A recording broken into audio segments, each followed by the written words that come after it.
আসসালামু আলাইকুম প্রিয় চাকরি প্রত্যাশী ভাইরা, আপনারা কেমন আছেন? আশা করি আপনারা ভালো আছেন। আবারও একটি নতুন চাকরি নিয়োগ বিজ্ঞপ্তিতে আমি আপনাদের সামনে আসলাম।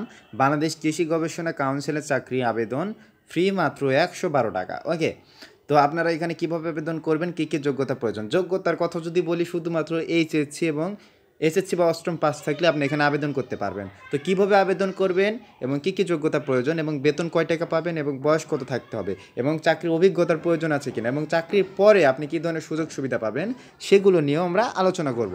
তো ভিডিওটি টানবেন না, অবশ্যই ভিডিওটি বিস্তারিত দেখবেন এবং সম্পূর্ণ ভিডিওটি দেখবেন এবং সেই অনুযায়ী আবেদন করার চেষ্টা করবেন। তো চলুন আমরা ভিডিওটি বিস্তারিত আলোচনা করি। তো বাংলাদেশ কৃষি গবেষণা কাউন্সিলের রাজস্ব খাতভুক্ত অফিস সহায়ক পদে, তো আমি আগেই বলতেছি যে এইচএসসি বা এটা কেন বলেছি, দেখেন অফিস সহায়ক পদে জনবল নিয়োগের বিজ্ঞপ্তি প্রকাশ করা হয়েছে।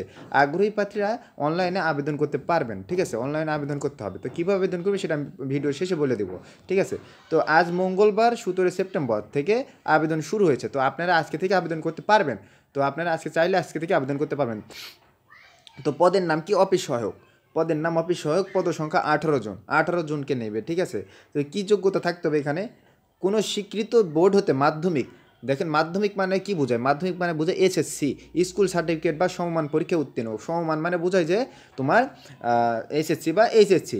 সব জেলায় প্রার্থী আবেদন করতে পারবেন, কোনো জেলার কোনো সমস্যা না, প্রত্যেকটি জেলার সবাই আবেদন করতে পারবেন। বেতন স্কেল কয়টা দেখেন, এখানে বেতন পাবেন আপনি ৮,২৫০ থেকে শুরু করে ২০,০১০ টাকা পর্যন্ত। ঠিক আছে, কারণ এটি গ্রেড কিন্তু ২০ দেওয়া আছে। ঠিক আছে, বয়স, আপনার বয়স কত প্রয়োজন?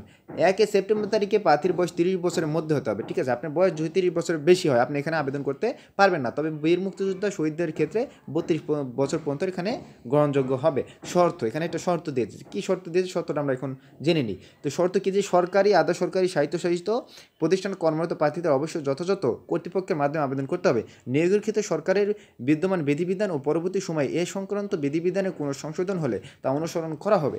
লিখিত মৌখিক পরীক্ষায় অংশগ্রহণের জন্য কোনো প্রকার টিএ বা ডিএ প্রদান করা হবে না।